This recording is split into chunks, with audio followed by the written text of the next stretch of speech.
Kalau kita ngerasa bahwa hidup kita kayaknya lebih nyaman daripada teman kita yang ahli ibadah, jangan kegeeran. Jangan-jangan kita sedang diberikan nikmat biasa sedangkan dia diberikan nikmat yang luar biasa. Apa nikmat luar biasa? Kenapa dia miskin terus? Karena Allah pengen dekat sama dia. Mungkin dengan miskin dia sering berdoa.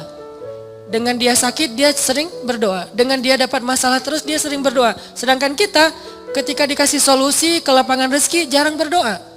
Ibadahnya nggak getol. Kita dikasih nikmat, dia dikasih nikmat. Tapi siapa yang lebih istimewa? Jangan-jangan dia lebih istimewa justru dengan kemiskinannya, dengan sakitnya, dengan masalahnya. Ini yang dirasakan oleh Abdurrahman bin Auf, teman-teman. Ketika Abdurrahman bin Auf dihidangkan makanan yang sangat banyak oleh istri-istrinya, Abdurrahman malah nangis, bayangin. Jadi dikasih satu buffet, makanannya semuanya ada dessert, appetizer, main course kayak gitu semuanya lengkap. Pas dilihat sama Abdurrahman, nangis. Kalau kita ngeliat itu nangis karena nggak pernah makan seenak itu gitu ya. Ini nangis karena aduh kok gini-gini banget ya hidup saya kok nikmat banget sih. Akhirnya istrinya nanya kepada Abdurrahman, "Ma yubki kayak Abdurrahman. Kenapa kamu nangis wahai Abdurrahman bin Auf?" Kata Abdurrahman, "Bagaimana saya tidak nangis? Ada orang yang lebih soleh dari saya, hidupnya susah." Siapa dia? Hamzah dan Mus'ab bin Umair. Sampai keduanya ketika meninggal dalam perang Uhud, saking miskinnya nggak punya kain kafan. Satu-satunya kain kafan mereka selimut kecil yang kalau ditutup kepala kelihatan kaki. Ditutup kaki kelihatan kepala. Saking miskinnya gak punya apa-apa untuk dikafanin. Sedangkan saya yang amalnya sedikit Allah limpahkan nikmat yang sangat banyak. Saya jadi curiga kata Abdurrahman bin Auf. Curiga apa? Jangan-jangan mereka yang lebih soleh, kesolehan mereka itu dibalas oleh Allah nanti di akhirat. Makanya diirit di dunia. Sedangkan saya gak soleh-soleh amat. Ketidaksolehan saya itu dibalas di dunia. Terus dapat apa nanti saya di akhirat? Nangislah Abdurrahman bin Auf, gak jadi makan. Ini artinya orang kaya tapi gak GR. Kalau yang barusan kita baca di surah Al-Kahfi, orang kaya GR. Allah sayang banget ya sama saya. Nanti kalau saya meninggal pasti dikasih yang lebih banyak lagi. Ini teman-teman. Ternyata ukurannya biar kita gak GR itu adalah siapa yang paling dekat kepada Allah. Kalau ada orang kaya dengan kekayaannya rajin sedekah, kita harus acungkan jempol. Oh berarti dia dengan kekayaan itu makin soleh. Kalau kita dengan kekayaan rajin sedekah, rajin bantu orang lain, mudah-mudahan kita husnuzon di sini. Tapi kalau dengan kekayaan kita jadi lalai, jangan kegeeran. Di sini bukan bab husnuzon, tapi bab introspeksi diri. Jangan-jangan kita kena istijraj level 1 walaupun belum level 7. Kan biasanya kalau kita ngomongin tentang nikmat identik dengan syukur ya. Terus kalau ujian identik dengan sabar.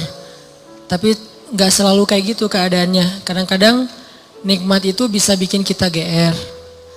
Ujian bisa bikin kita salah sangka kepada Allah Subhanahu wa taala.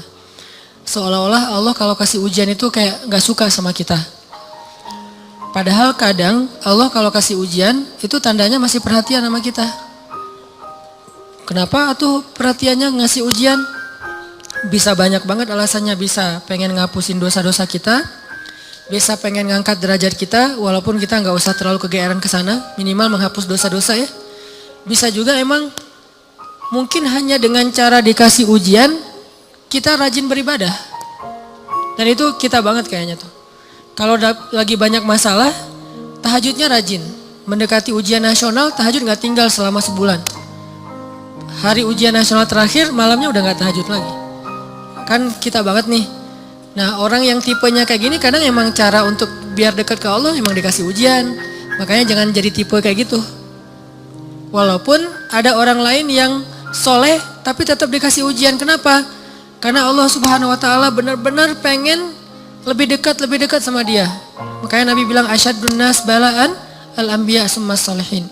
Orang yang paling banyak diuji sama Allah itu orang para nabi, kemudian orang soleh, kemudian yang mendekati kesolehan dan seterusnya dan seterusnya.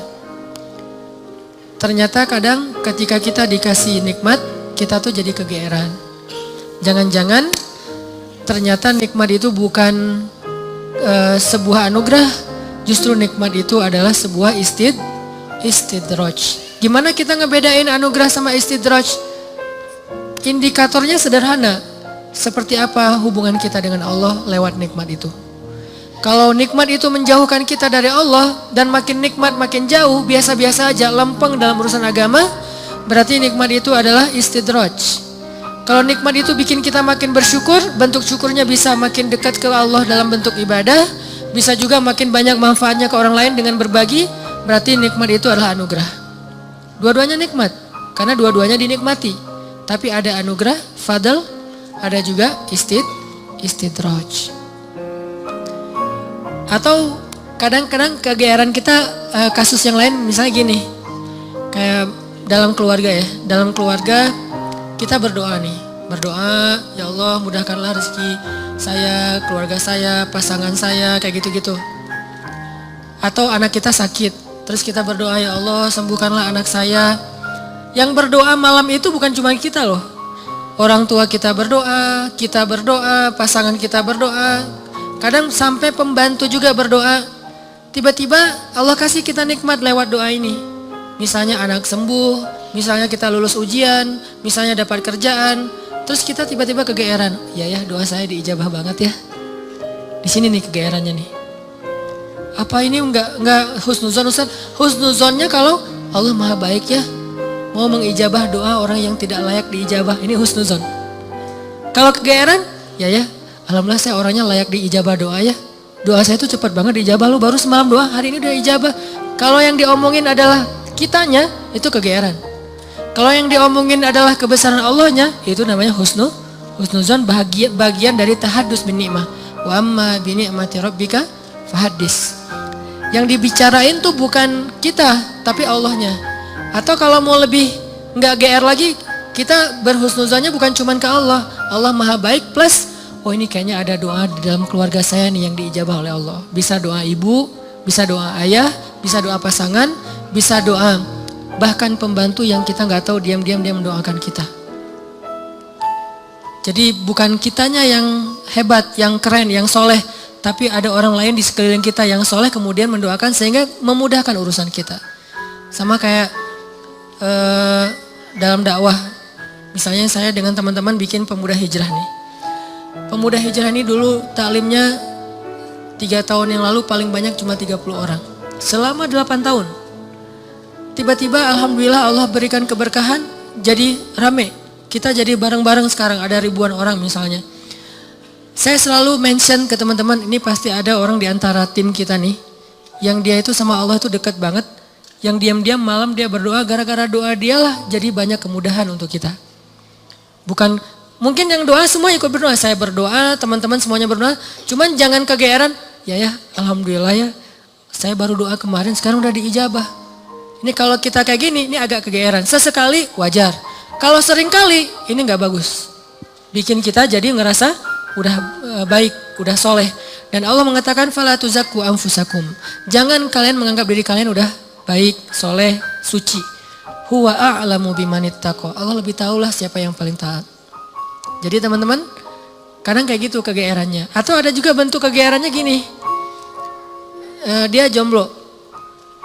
Udah gitu ngelamar cewek hafizah 30 juz.